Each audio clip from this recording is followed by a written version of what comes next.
सहनाववतु सहनौ भुनक्तु सह वीर्यङ्करवावहै तेजस्विनावधीतमस्तु मा विद्विषावहै। ॐ शान्तिः शान्तिः शान्तिः। गुरुर्ब्रह्मा गुरुर्विष्णुः गुरुर्देवो महेश्वरः गुरुरेव परं ब्रह्म तस्मै श्री गुरवे नमः। तस्मै श्री गुरवे नमः।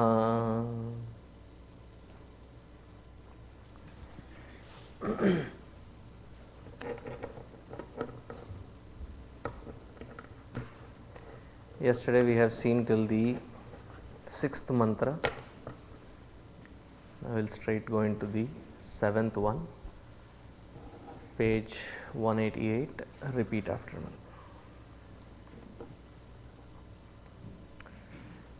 या प्राणेन संभवति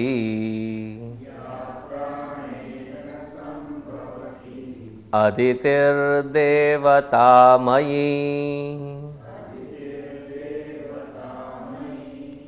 गुहां प्रविश्य तिष्ठन्तीं या भूतेभिर्व्यजायत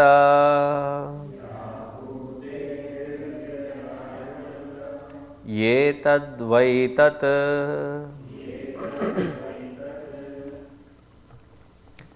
या प्राणेन संभवति अदितिर्देवतामयी गुहाम pravisya tishthantim.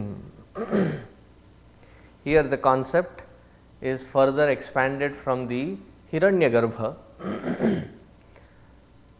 From the, even the Hiranyagarbha is considered by many as the manifest, because it is already manifested as a concept.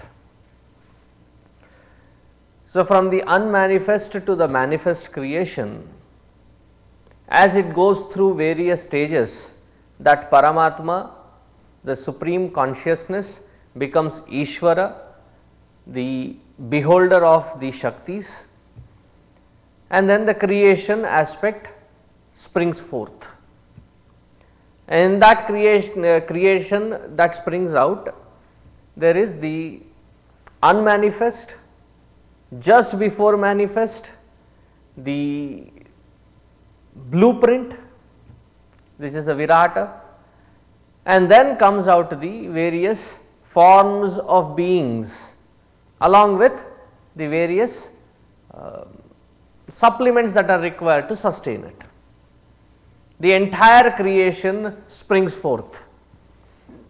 Now, when the entire creation is talked about as a springing forth, is it that there is a, and this is a thought which is not a part of the mantra for you to think about, is it that there was a sequential growth system, that there was first unicellular and then there was multicellular, and then depending on variables, they started developing and adapting themselves and acquiring various skills, and suddenly down the lane somewhere we lost our tail. This is the Darwinian theory. Then there are theories like the Big Bang, that there was the Big Bang and it was the appropriate weather, climate conditions, the amount of sunlight, the amount of coolness, the amount of water required to sustain. It just happened and then we were born.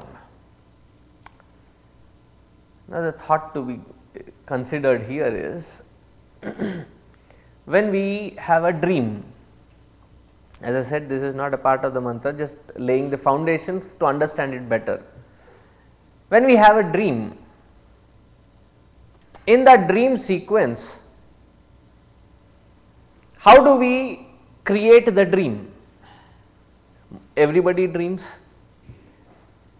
Is it that first there is a sequence of the inanimate,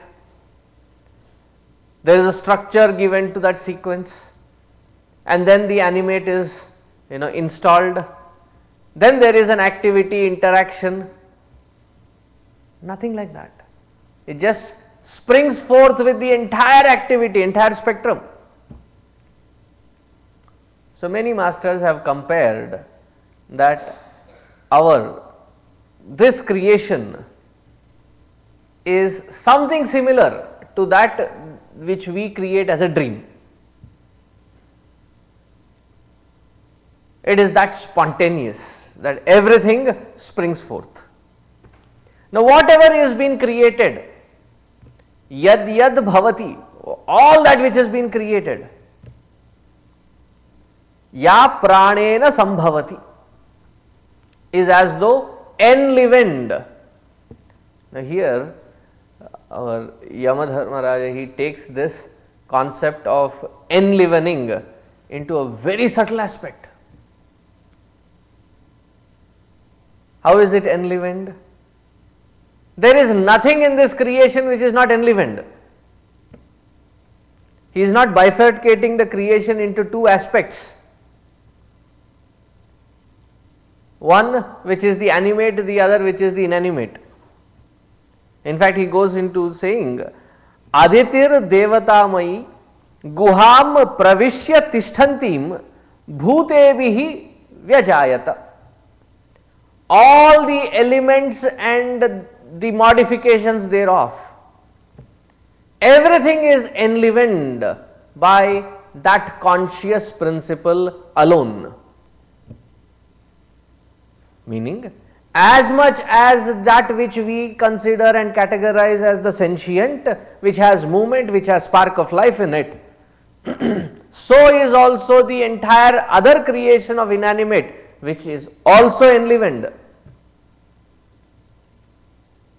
In every particle, in every electron, there is nothing but guham pravishya tishtantim. It is that principle of reality alone which pervades everything. Meaning, there is not even a single particle, not even a single thing that you can isolate, saying that this aspect is not covered, insured by the Paramatma. Here Paramatma is giving the insurance policy. He says there is nothing that is not covered by me. He is not saying that everything under the sun, including the sun, that will come in the next few mantras. Everything is enlivened by this principle of Paramatma alone. So, what does it mean? It means one simple fact which every Upanishad reinstates again and again and again. It may have various theories of creation, how it came about, but this one item is where their focal point is. And what is it? Every aspect of this creation is nothing but an expansion and an expression of that Paramatma in various forms. All that which exists, what is it sustained by? The very act of recognizing it as existing is that Paramatma's the existential reality which is sustaining it. So, when they say that this entire creation is an illusion, is like a dream, it is unreal, then we have a confusion. I can feel, I can taste, I can smell, I can touch, how can this be not real? The unreality aspect of it is not the creation, but to perceive the creation as something other than Paramatma. Let us expand on that particular thought. What does it mean? The moment we interact with the world, we have this great divide that we create, barrier that we create of branding. That which is good, that which is not good, that which is a beautiful thing, that which is an ugly thing. These divisions that we create is that which blocks us from perceiving the existential reality. I am just taking a very metaphorical example here. I said, knife, is it good or is it bad? We love branding, and when we can know that we are talking in Vedantic terms, then we give the classic answer. It depends. No, that is also a wrong answer. Knife per se is neither good nor bad. See, when you say it depends on the utility. I am not talking of the utility. Knife as is it good or bad? It is neither. It exists and it is supported with that existential reality, period.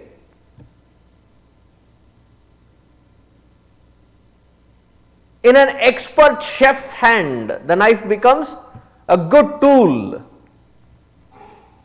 They don't just make tasty stuff, they also make it in such a way that it appears inviting. The way they cut, the way they present. In the hands of a good doctor, the same knife becomes a good instrument, a life savior. In a madcap's hand, it is detrimental for himself as well as for the people around, and the poor knife has got nothing to do with it. It is neither good nor bad. Words, we create words, we attribute a certain value to it and then say these are good words, these are bad words. Some of the settings that you have, filter the profanity. But who has given the value that it is not a good word? And in each language there is a different value system. If you speak multiple languages, it is hilarious in the upstairs. When a Malayali says, do you want some chore?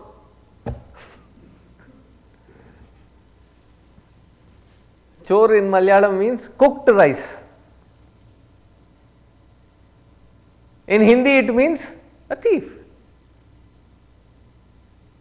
The value given to that particular syllable, that way we spell it, the way we articulate it, the meaning changes with the depending on the what value that we have given.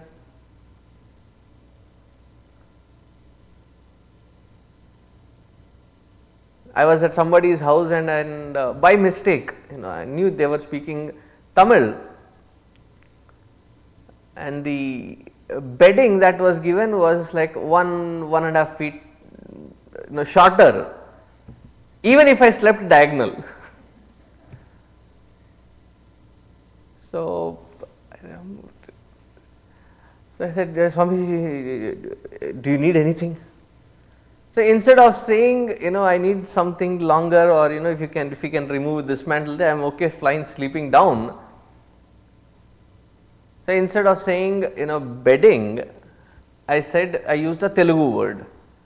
I said, I need a parupu. And that lady had a very confused look on her face. So, you just ate, now why do you need parupu again?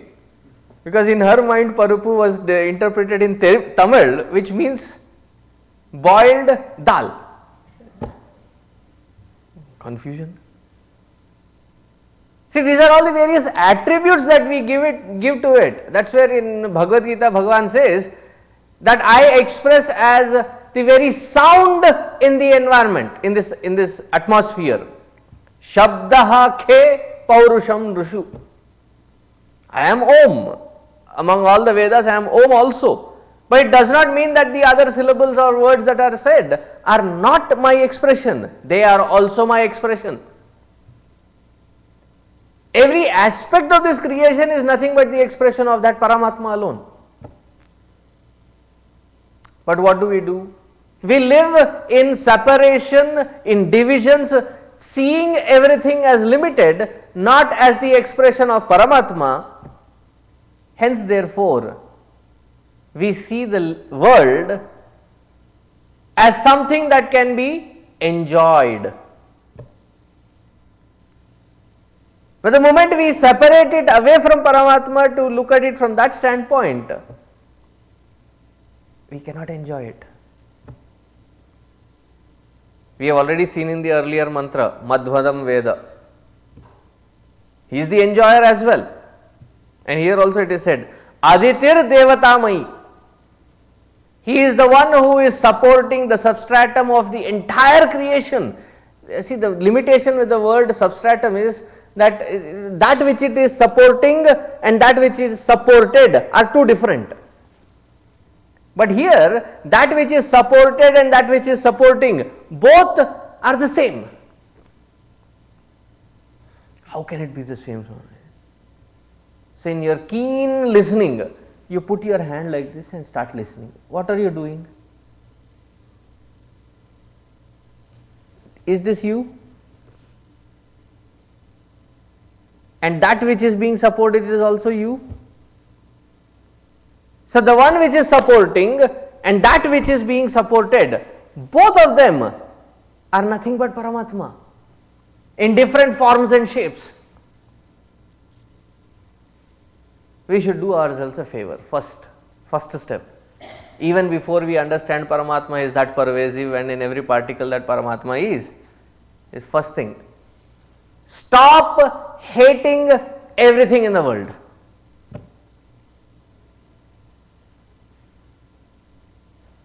Inadvertently, what are we hating? Is Paramatma.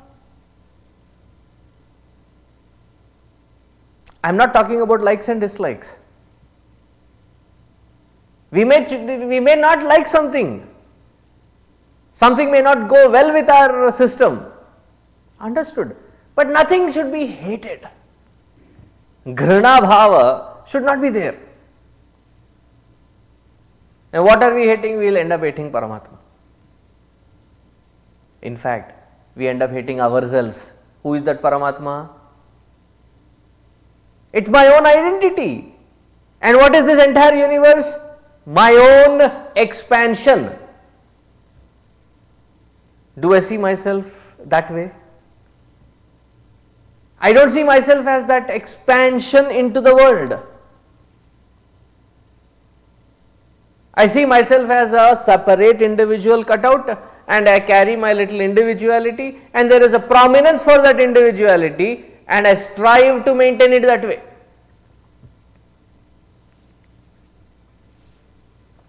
See, why go limited when you can go unlimited? Somebody said, Swamiji, we are shifting our cell phone network. I said, why? Because the network is giving unlimited internet usage. The existing plan that I have, it is like gives 2 GB and charging me, what do they say, arm and a leg? Huh. I didn't understand the usage, but I also use it. They charged me arm and a leg, so I am shifting to it. Why? Because this seems to be very restrictive. Now I have unlimited. Why carry that individuality? And this comes in every Upanishad, every Sukta, this beautiful point, this subtle aspect is again and again mentioned. That everything around you is nothing but an expansion and an expression of Paramatma alone. See, when we see nature and it goes beyond our defined parameters, we get suddenly struck by that wow moment. What is that wow moment? There is nothing prior to it to compare. There is nothing to look forward to carry it forward. In that moment, when you look at it, your mind processing and its comparisons, everything has stopped. If being in this moment, we can interact with the world around with that kind of amazement, that we interact everything with that kind of freshness. That is what he says, ye tat vai tat. This is that Paramatma that you have been asking. And if you observe closely, what was the third question, third boon that Nachiketa had asked? Some people say there is other world. Some people say there is only this world. People like us, do we transmigrate? Do we not transmigrate? Are we limited only to this? What is our condition? What is our position? Is there some subtler aspect to it? So far, Yama has not answered that question. But he has meticulously, step by step, taken that eager mind of Nachiketa to transcend beyond that mind. Somewhere somebody's commentary I said, I read, it said, this is not a very complete Upanishad. Why? Student is asking some other question and the teacher here is answering something else, totally tangent to what the student is asking. See, even if the student is not able to articulate in the right word, right meaning, right sense as to what is that they are trying to ask, the teacher should have the knack enough to read between what they are trying to say, grasp the essence of that question and guide them towards it. And he has not started saying, your question is wrong. Kya bevkoof ho? You start with that kind of a negation. Do you think you can hold the mind of that student? You have already turned it off. So very diligently he takes him to that. Because the question that you are asking, is there something which is limited that keeps moving forward, or does it move forward or not move forward, or is there something sublime, something supreme? He says, yes, there is that supreme, and that which you are asking is this. Etat vaitat. And a very metamorphical usage is the word guha. Guha here means the very core of that existence. What is it that makes that vastu that vastu? That is its guha. And that is why in the Vibhuti Yoga, in the 10th chapter of Bhagavad Gita, Bhagavan defines himself as the essence of every single element, and he lists them out. In the waters, I am the sapidity. In the fire, I am the heat. In fact, he also goes to say, in your heart, I am also the desire. Imagine. In your heart, I am also the desire that you are entertaining. But then he qualifies the desire. What kind of desire? That kind of desire which will take you in fulfilling your responsibilities and the life that you are having in a righteous manner. Kamosmi Bharatarshava. But what kind of kama? Dharma aviruddho bhuteshu. That which takes you back to that core of your own existence. Such desires, I am in your heart.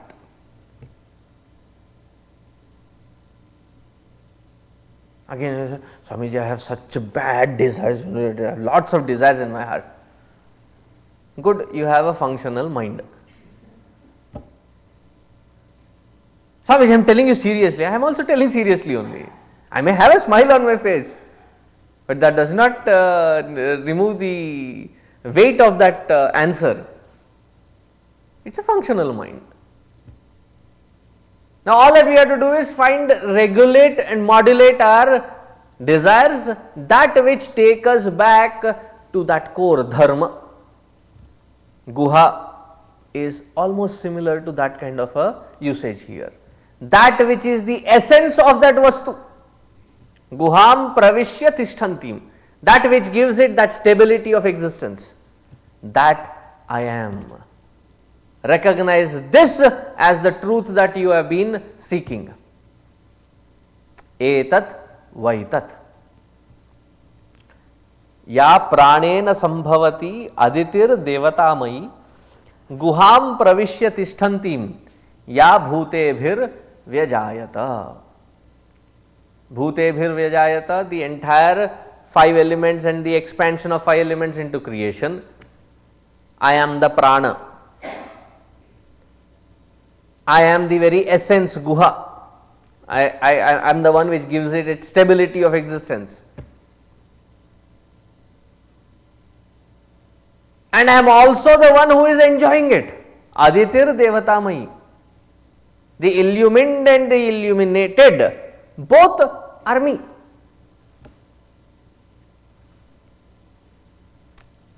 I know in this country they don't allow it, but back in India, when the child is born, I have seen certain traditions.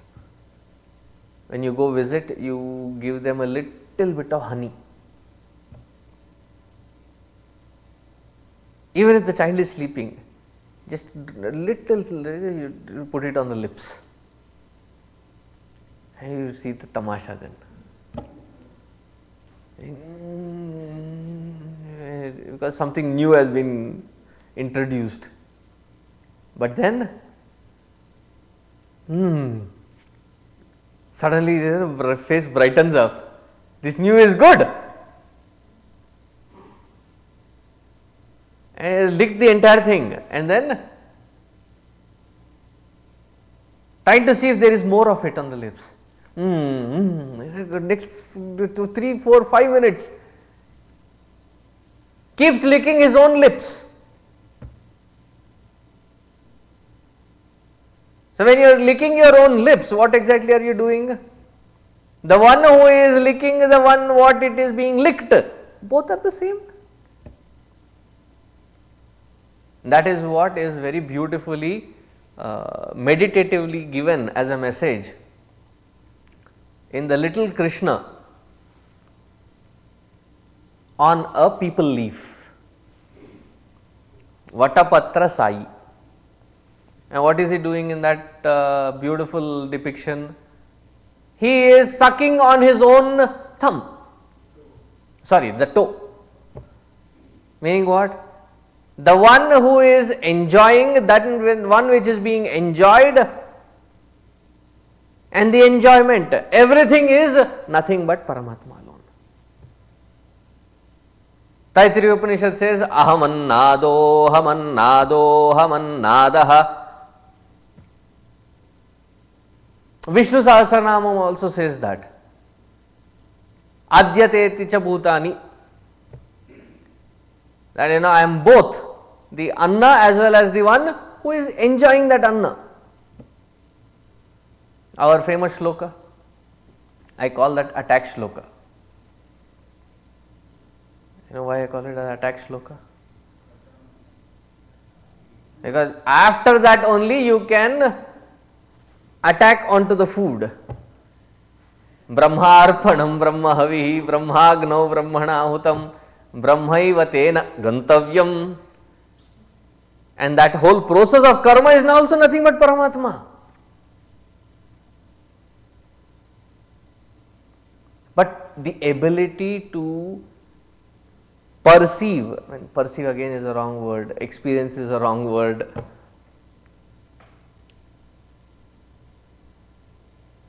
That nothing other than Paramatma.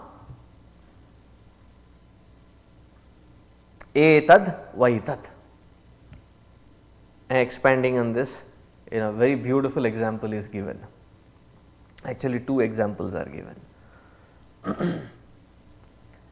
In the 8th mantra, repeat after me. Aranyor nihito jata veda.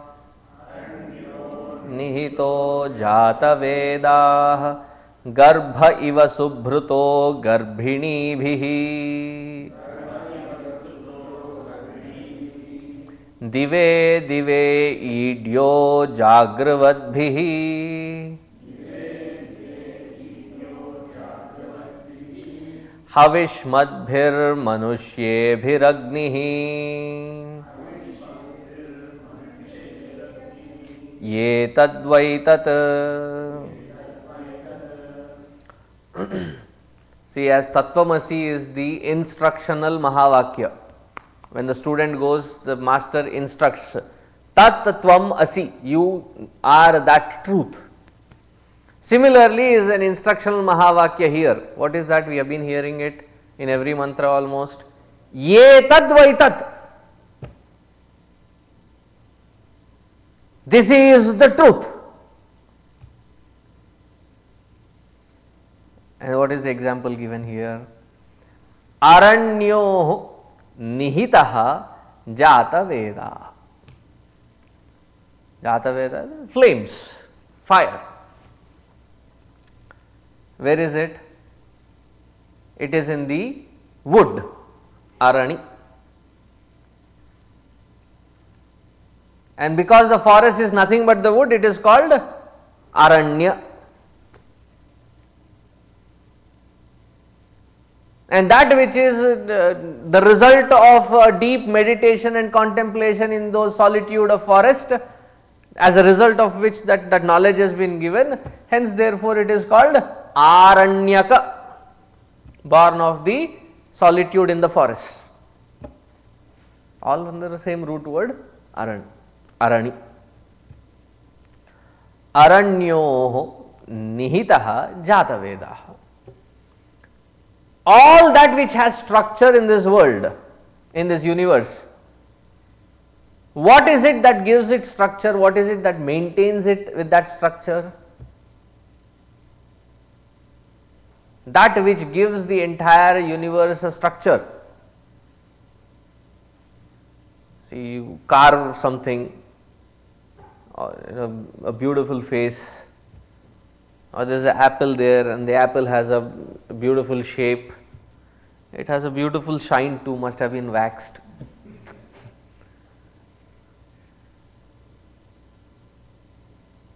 Okay, different kind of waxing. Literally there is wax coated, so it shines. What is it that gives it its shape? That which gives the shape to the entire universe is called fire. Remove that fire from that vastu, what remains is a handful of ash, carbon, that is what is left. Everything that has a shape is maintained only by fire. So, what they do when they do the Yagna, Havan, the first thing they do is they invoke Lord Fire. And when they invoke Lord Fire, it is not that they use a cigarette lighter or a matchbox. It happened once, somewhere here, Guruji's Yagna, and that matchbox must have gotten wet. Sometimes the wicks that were put into the lamp, they were pulled out and they were hanging, and so they were dripping. What do you call those process? Capillary effect. So, the drop by drop the oil kept falling, and right under one of this there was a matchbox which was supposed to light the ekarati with which he would light the lamps. They kept trying it and it did not work. And suddenly one of them on the stage pulls out his lighter. The nick of him, when I caught him, I said, "Stop. Pavitrata has to be maintained." In questions of pavitrata, the rishis have taken it extremely to their heart. So, how do they light the fire? It is a process. There are two kinds of cups, wooden cups. At least one is required, and a wooden slab is fine enough, dry wooden slab. And then there is a stick, round stick, onto, like when you churn the butter out of buttermilk, the stick that goes in, similar kind, but without that fat end. It is sharpened, and then they place it on the lower arani. There is an upper arani. They tie a rope, and that is when I realized, why should the Brahmin be really that stout to generate fire? The strongest of them takes the task of churning it. It is not easy. It is not like doing it in buttermilk. There are two rough surfaces, and you have to move this in a real rapid speed. And then they start with the first mantra in Rigveda, Agni Mide Purohitam, and then they press it, give it that friction, and as the smoke starts coming up because of the friction, they are quickly ready with cotton. And as soon as that comes out, it catches a little fire, and then immediately they have the fibrous things, dry fibrous things, and they put it in and they get the fire. Most pavitra format of fire. Where was the fire hiding? In the wood. Which part of the wood was he hiding? Any part. The fire was hiding in the wood, all pervading the wood. And once that fire is churned out into a manifest form, what does the Brahman do? He protects it very eagerly, because he knows what effort has been put to generate it. And then it gets a bigger flame out of it. How does he protect it? This is Garbha iva subhruto garbhini vihi. Subhrutaha, well protected. Well protected by a pregnant woman of her own garbha. How is that pinda inside? The fetus that is growing, well protected. And there is that placenta, and then there is the fluid, and then the entire thing is in a very protected layer. Similarly is the effort put by these Brahmana who do the Nitya Agnihotra. They protect that fire which has expressed, and worship invoking into that fire and into that fire they offer everything, and that is called Purna Ahuti. And what is a Purna Ahuti in a spiritual sense? To offer everything that I can consider as the individuality, that has to be offered. That has to be given up, sannyasta. Once that individuality is given up, offered into that fire, you find that which is all pervading, that has always been existing, that which was supporting and sustaining the very form and shape. Like the fire supports the form and shapes, similarly Paramatma being antarhitam, he is there pervading in and through everything, every particle of this entire creation. There is nothing as an undivine particle. It is not like the other religions wherein they say that that which is good is created by God, that which is bad is created by Satan. Same thing when you say it in Urdu, shaitan. And sometimes I wonder, because the parents scold their own children, shaitan kya aulad. I said, arey wah, what a recognition. Genetic defect.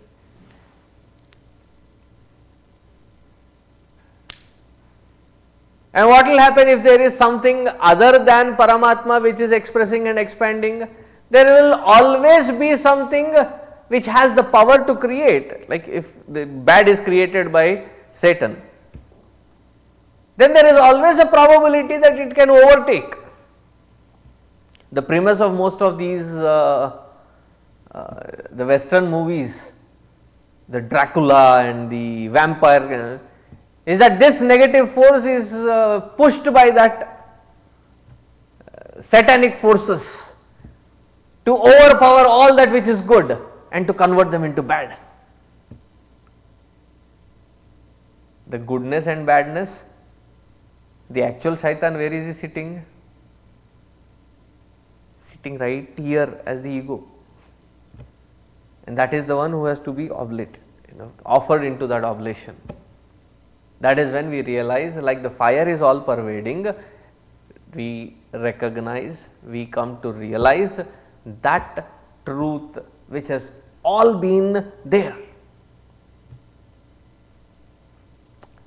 Aranyo nihito jata vedaha garbhaiva subhruto garbhini vihi dive dive idyo dinam dinam ij or prarthana. Pratidinam prarthana, meaning nitya agnihotra. Havishmadbhihi manushyevihi agnihi. Into that fire there are lots of oblations and lot of agni karya being done. That agni which is the support of all forms that you can see. What does the Jagravadbhihi see? The ones who have been awakened, they see expression of Paramatma. So there is nothing in this world called not divine.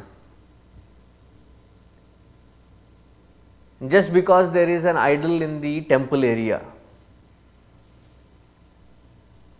does that space become divine? And that place where there is no God,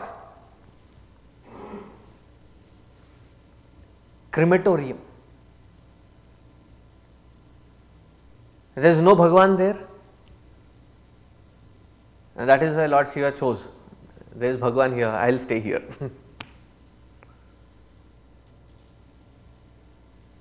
See, the space does not become divine because of the presence of a statue, or it does not become less of divine when there is nothing.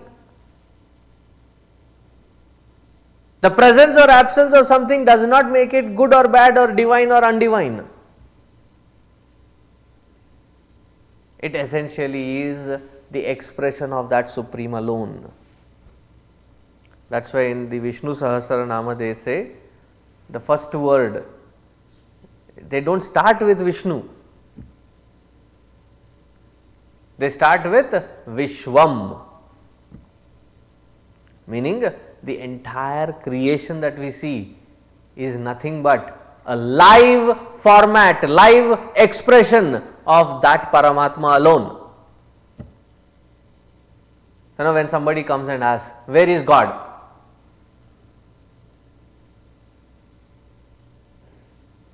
So I tell them, tell me, how can I help you?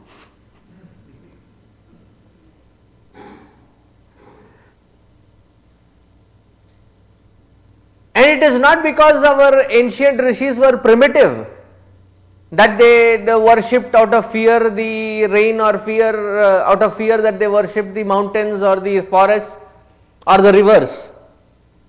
It was from this beautiful subtle aspect that every beautiful aspect of this creation, every aspect of this creation is worthy of worship, because it is nothing but a live expression of that Paramatma alone, nothing less than that.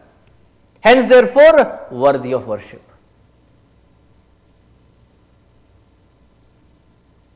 Ye tad vai tat.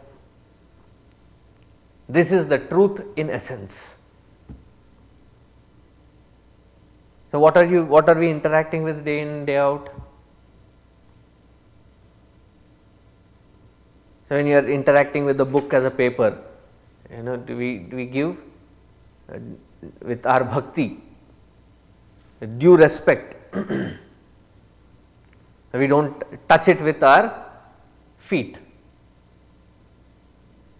Why? It is expression of that divine.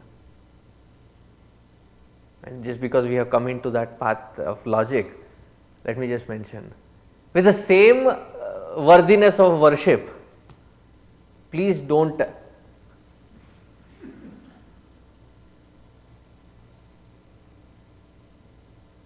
some respect.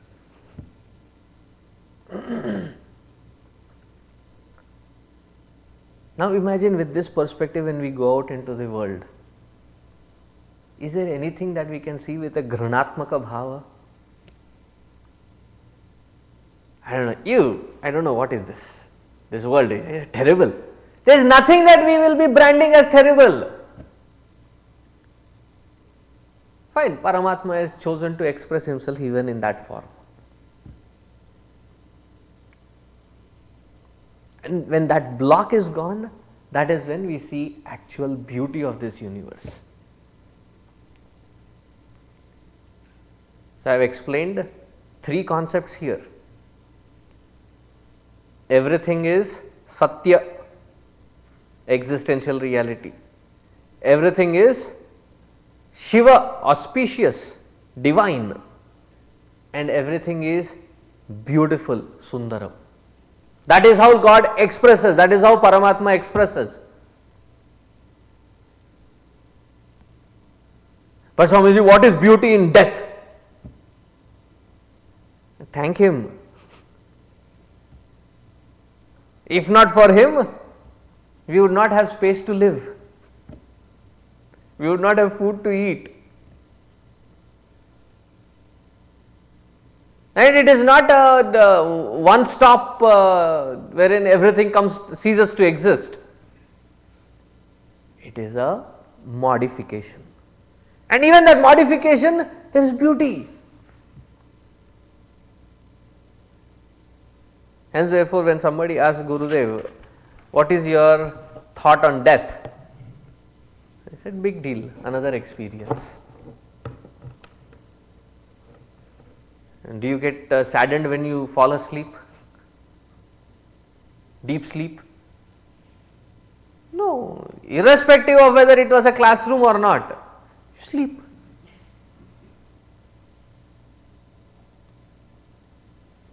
Because at that moment, the entire equipment, entire processing has ceased to process. But luckily, when we wake up, we are waking up in the same body. Death is the little twist of change. When you come back, you are coming back with a different body. You go in with one costume and go out with a different costume. It is a costume change, and that is also a beauty. That is why when Mahatmas attain Mahasamadhi, we celebrate even that day. As much as Jayanti, the birthday is celebrated, so much is there Vardhanti, the day when they attained Mahasamadhi, is also celebrated. Why? That is also a moment of celebration. If at all we get tears in our life, it should be tears of joy, not tears of pathetic sorrow or misery. So continuing, he says, Yataschodeti suryaha astam yatra cha gacchati tam deva sarve arpitaha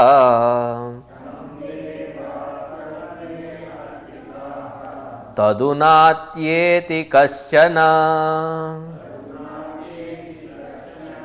ye tadvai tat.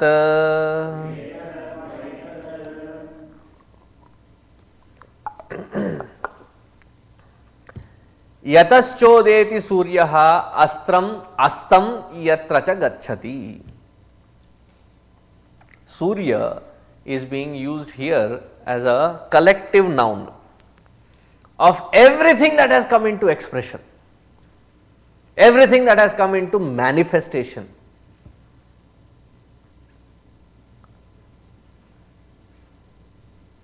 An aspect of that Paramatma enlivens that which has expressed.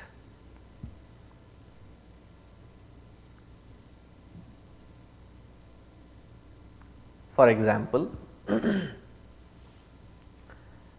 see when he says tam devaha sarve arpitaha, all these different deities are the ones which enable various aspects of that Paramatma in function. When we say US government, where is that US government?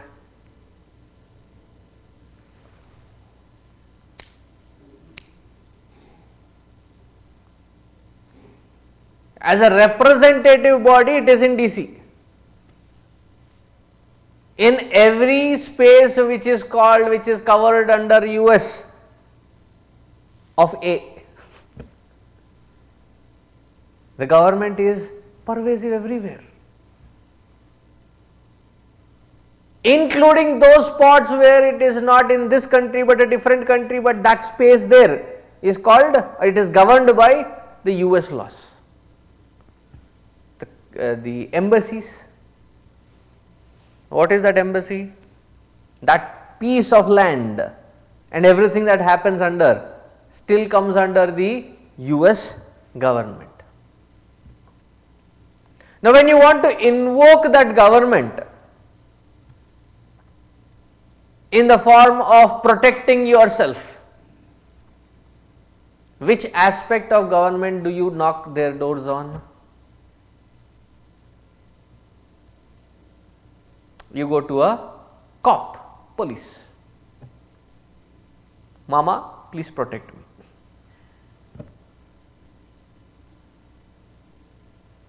If you want justice, you knock the doors of judicial system. The government is expressing through that channel. That is why when you are representing the government, you are the ambassador of the government. You are the very government in expression, the hands and legs of government. The various aspects of that government are invoked. Similarly, Devaha, all these Devas are various aspects of that Paramatma in expression, in different systems.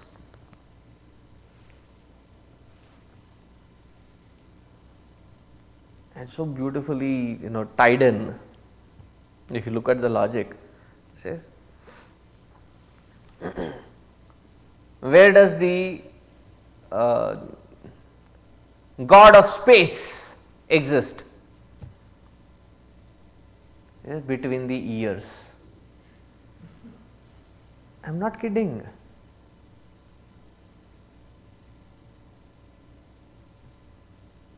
Sound can be sound travels in space.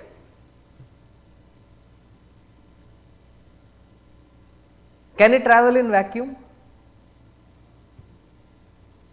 It travels only in that space, and that is what is here, so that we can hear. So, the Deva of the space, Dig Devataha, which deity is presiding on which particular aspect of the organ, enlivening it as if, and that is what we invoke in the Anganyasa, Karanyasa, Hridayanyasa. When we read Vishnu Sahasranama or Rudram, we invoke various aspects of this God in his expression. Eyes can function in the field of light.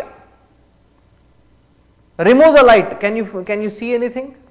It will not. So, who is the presiding deity of the eyes? Even in the Virata, the blueprint, the original blueprint, what is the description of that Virata given? What are the eyes? Surya, Chandra.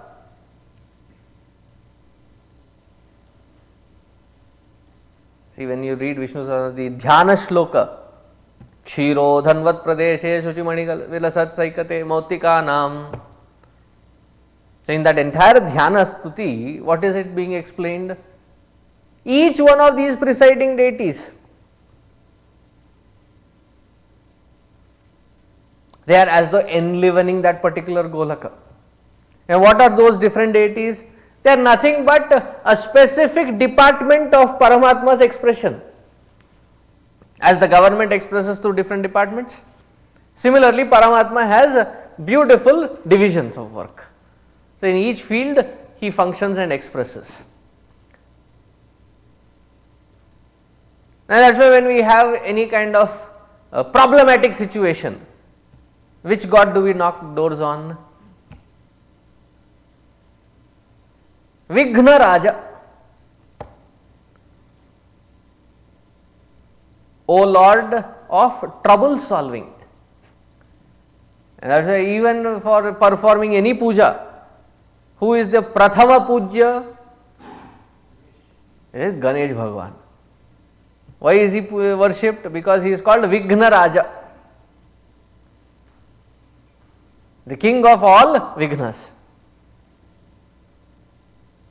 And you want health. So, you worship, what is his name? Suddenly my mind froze with the name.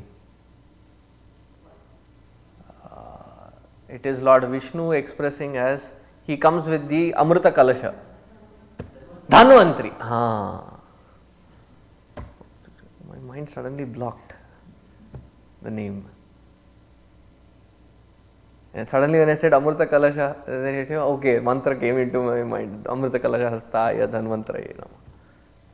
So that Dhanvantri expresses, and he is the one who gave Ayurveda,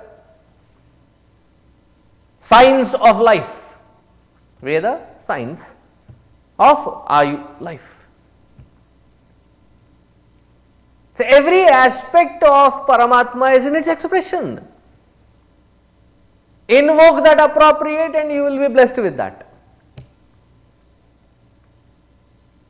Even these different expressions are still chota expressions.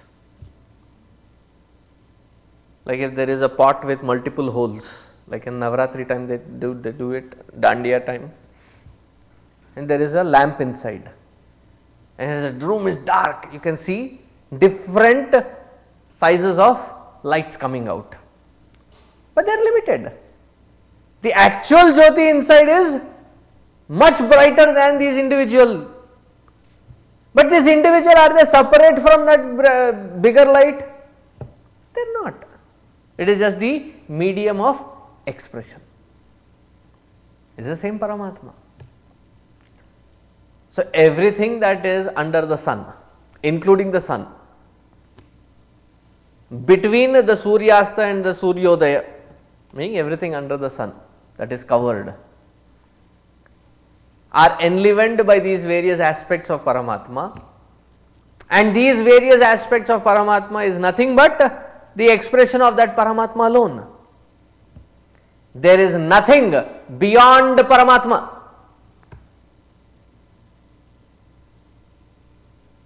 Tadu na natyeti kaschana. Atyeti, nothing bigger than, nothing which is beyond Paramatma. And that Paramatma alone expresses into various multiple formats in different degrees, different levels. Etat vaitat. So, if you are worshipping any form of this expression of Paramatma, whom are you ultimately worshipping? You are worshipping that Paramatma alone. That is why when you look at different scriptures, different Puranas, everybody says that there is no greater God than Shiva, says Shiva Purana. There is no greater God than Vishnu, says Bhagavad Mahapurana. Arbitrarily looking at it, we will say, who is actually greater? Very confused. And to add to that, there are enough Western philosophers, I did not mispronounce that word, who half baked, they interpret. Add to that confusion, there are fanatics in each. Vertical is stronger than horizontal, horizontal is stronger than vertical, it is a checkmate.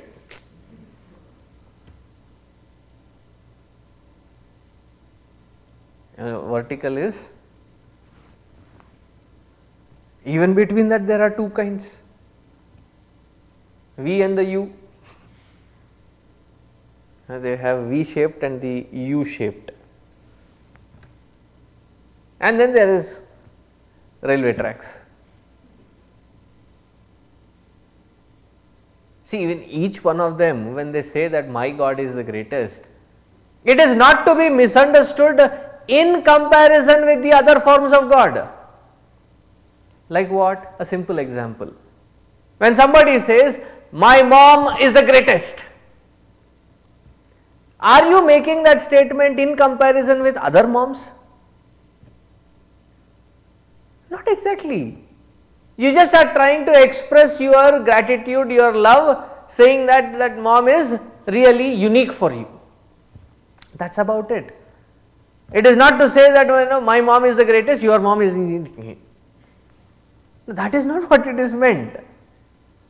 It is not in comparison with other moms. But phonetically we do not understand it. See, that Paramatma into the Vaishnava, they call him as Narayana, and the expression of that Narayana as a sustainer is Vishnu. You go into the Shaiva, they call him as Mahashiva.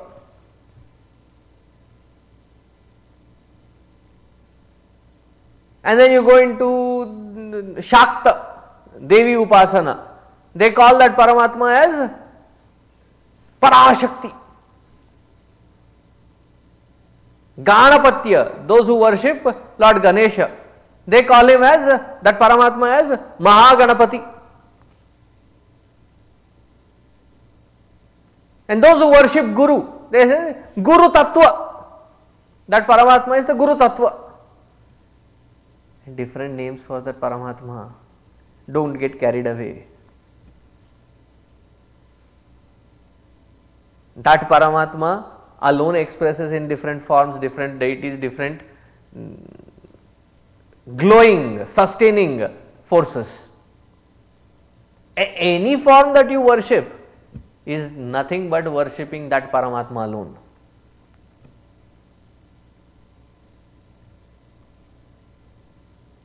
Tam devaha sarve arpitaha tadu natyeti kaschana. There is nothing much more than this, there is nothing beyond this. So, do not come back and say, which form of God should I worship? Pick any God, Baba.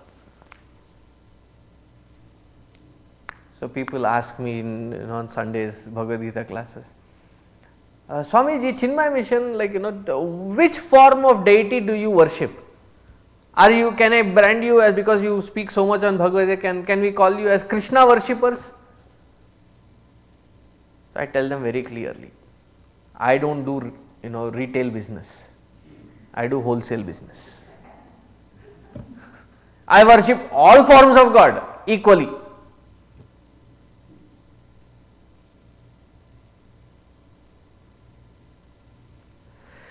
Ye tad vai tat, this is the truth. Continuing.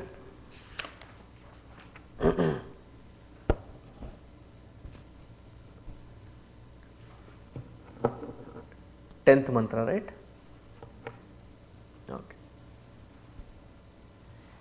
Yadeveha tadamutra yadamutra tadanviha mrityo samrityumapnoti yaiha naneva pashyati.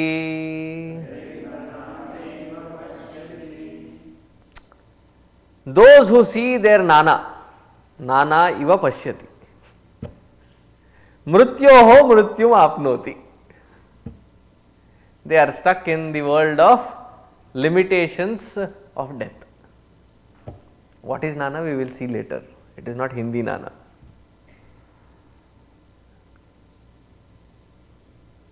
What is nanatva?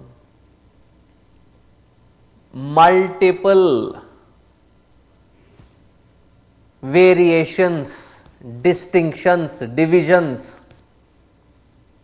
Wherever we see these multiple bifurcations and our mind is consumed by these divisions,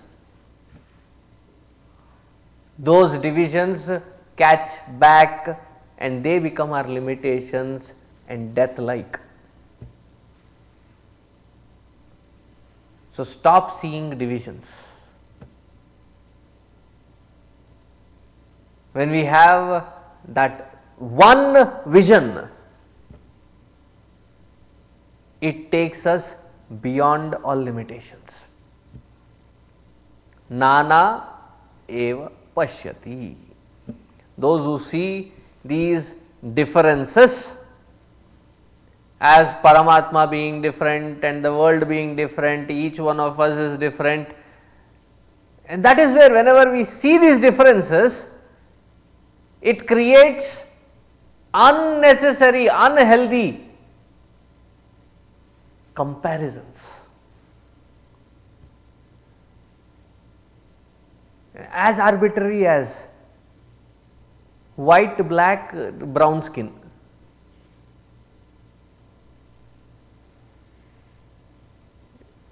It's just an external gift wrap. There are different colors of gift wrap. And then there are people massacred just on name of color of skin.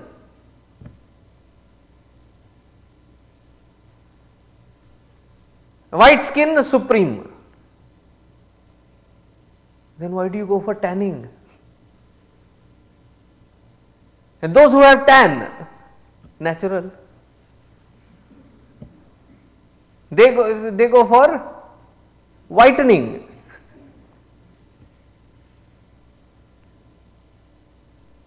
I read a poem which was very funny. It was written by a black man, African American, I believe. He says, people, you change colors, we are always in permanent colors. When you blush, you go pink, and you go green with envy, but we stay in one permanent color. Just on the name of skin, the color of skin, so many were massacred. Right? The moment we create divisions, we compare, and we have to have the superiority. Swamiji, in front of those people I feel very inferior. It is just a notion with respect to certain limitations. Well, what is the truth? The truth is yad eva iha tad amutra, yad amutra tad eva iha, anu iha. Whatever is here, meaning that which we see as this beautiful world and its vast expanse, is the same that which we are trying to find is the Paramatma. And that Paramatma is nothing but this world. Purnamadaha Purnamidam.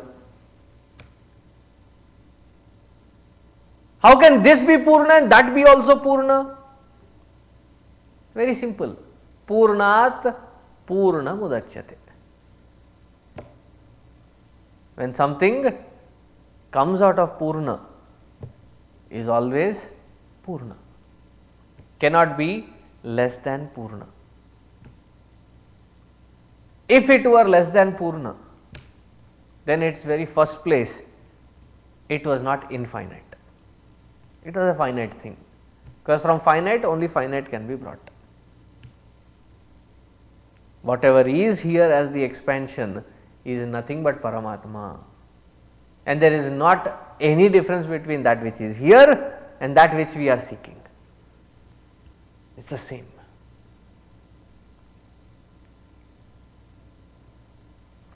Yad eva iha tadamutra. That which is as the manifest of this entire beautiful expanse of world is nothing but Paramatma expanding. And that which we are seeking is nothing but that unmanifest supreme, that divine. So, Swamiji, tell me, is that divine manifest or unmanifest?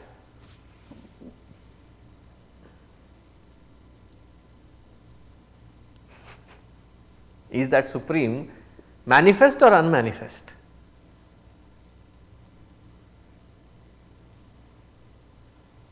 If you realize,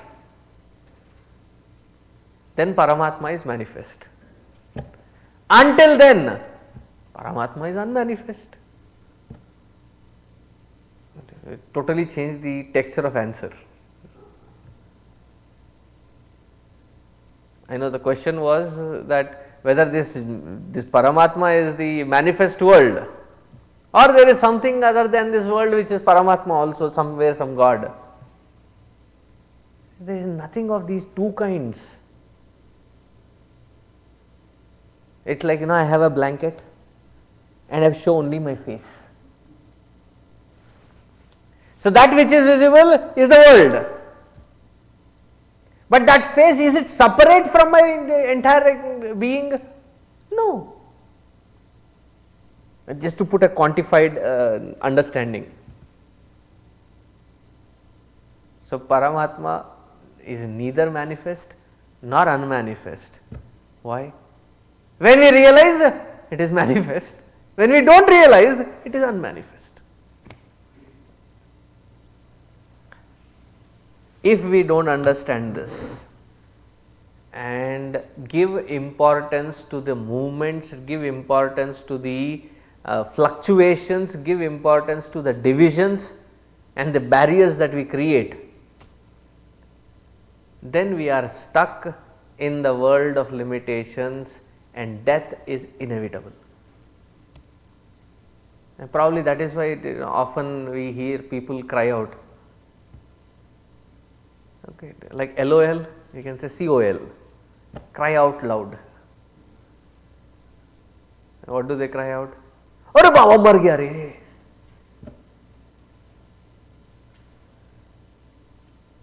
Why do they cry? It is almost like a death like experience. Now it has become a cliche, lost its depth. I would believe that it must have started with. So, every such limitation is nothing but not near death like or near death experience, it is nothing but death. Any limitation, mrityoho samrityum apnoti. So, it is like you are dead, born, and where are you all tending to? Death again. This beautiful opportunity that we have, what should we do?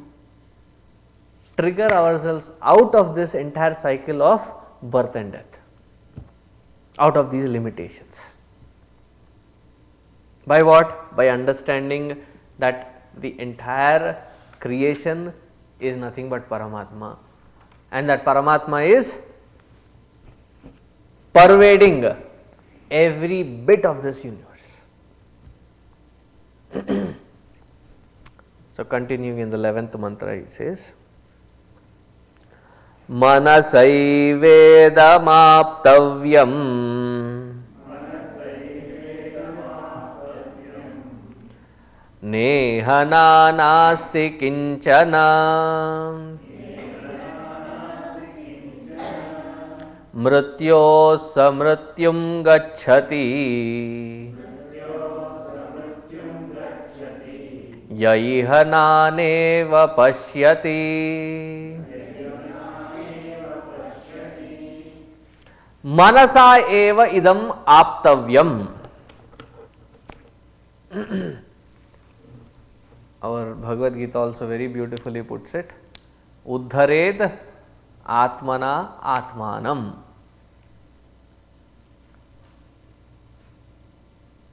Why?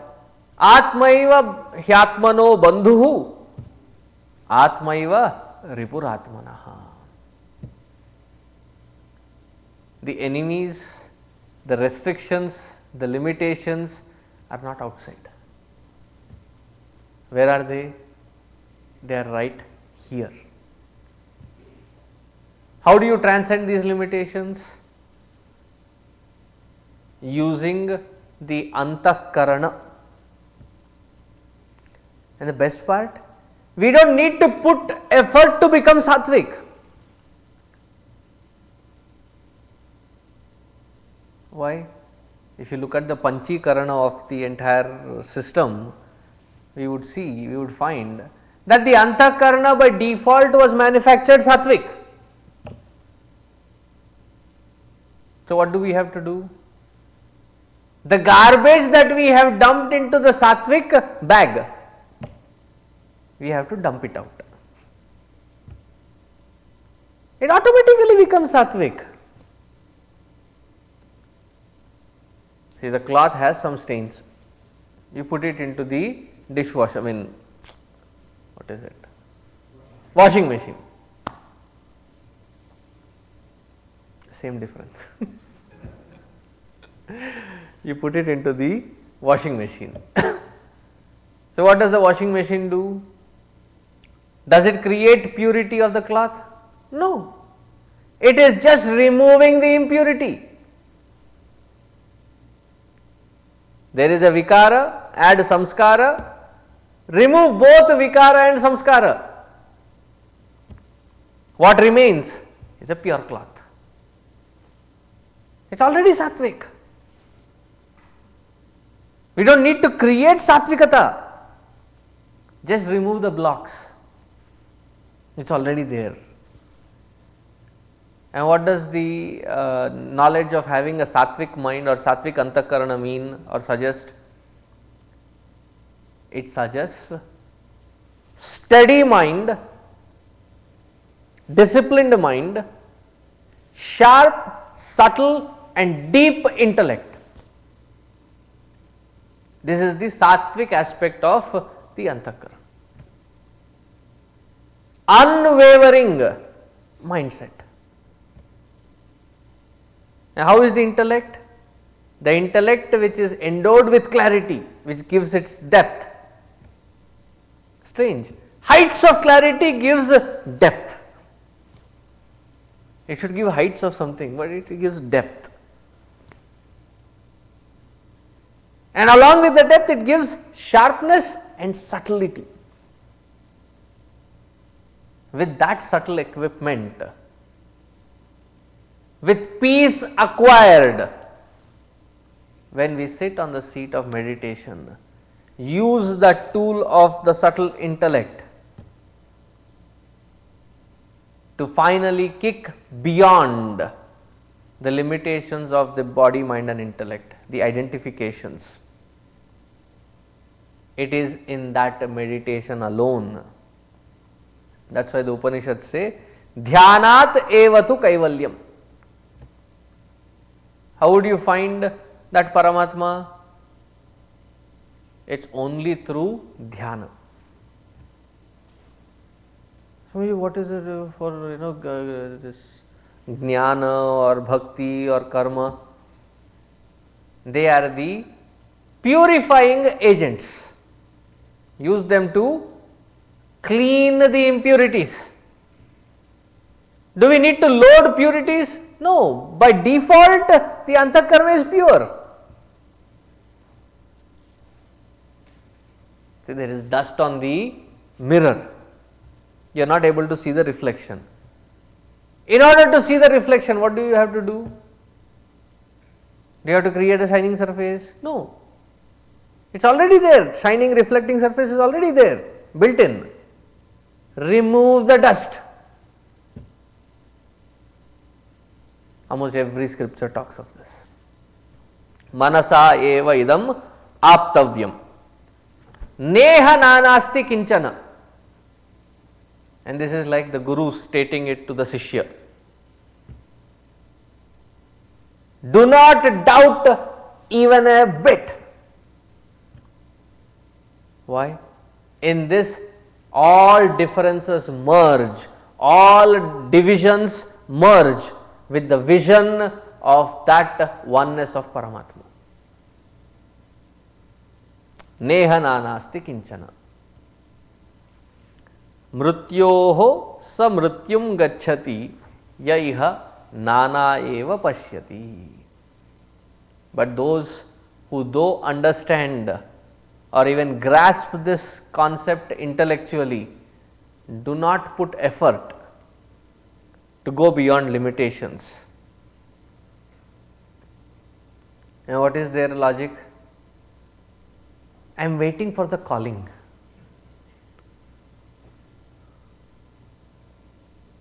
The difference between a Mahatma, Mahatma meaning a great soul, and a very ordinary soul. What is the difference? Simple.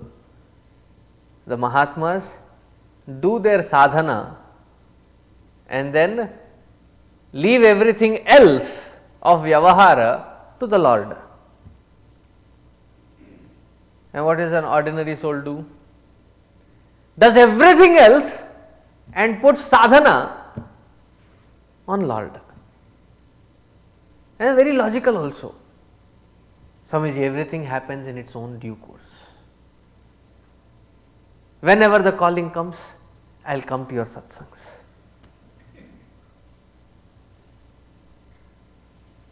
Tathastu. May that day come by soon. As soon as I finish my these little responsibility, I will come. And not just for satsanga, for even doing sadhana. When will you start? after finishing up all these things. Seriously, go ask somebody who is 10 to 20 years senior to you, whatever be your age, go ask a 10 to 20 years senior to you. Yeah, you have reached to that age now. Is all your responsibilities done with?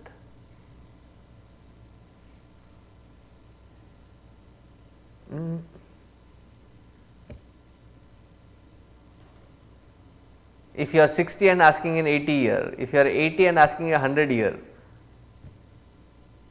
the answer is same. So, do not postpone this for a different time or a different day. Start here, start now. Be sincere, be consistent, be disciplined with that sadhana. Again, sadhana is not something very complicated either, because people love those kind of complicated things to do and feel, I did sadhana today. So, pull your left leg, take it around your neck, fold your hands. Only one leg, Swamiji? No, that is the first part of your sadhana. Fold your hands. Without touching your nose, breathe from only one nostril. Make little complicated, confusing. I gave the simple steps in one of the Sunday satsangs. One person says, it is too simple. It is so far the complaint was that it is all given in Sanskrit, it looks complicated, confusing, I don't understand it. Now you have simplified it, it's too simple.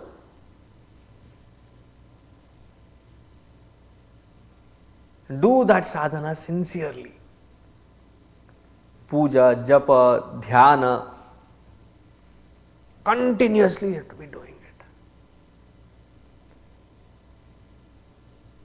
Swami, I am doing puja, japa, dhyana, I think I have to now grow. Can you tell me more sadhana? Is it like a, from a blue belt to a green belt to a brown belt to an orange belt to a black belt? The sequence may be different, but I am just making it up. Nothing of that order. That one sadhana that you do consistently should take you upward. And it is that sadhana done with the purpose, not for begging. Bhagwan, I need this, Bhagwan, I need that, not for that. It is a total nishkama sadhana, done only for purifying, nothing else. With that attitude, when it is done, manasa eva idam apyavyam neha nanasti kinchana, and there are no second thoughts about it. That is the solution. And then he continues. Tomorrow, there is a beautiful meditative technique being introduced, that we will see tomorrow. Om Purnamadaha Purnamidam Purnat Purnamudachyate Purnasya Purnamadaya Purnameva Vasishyate.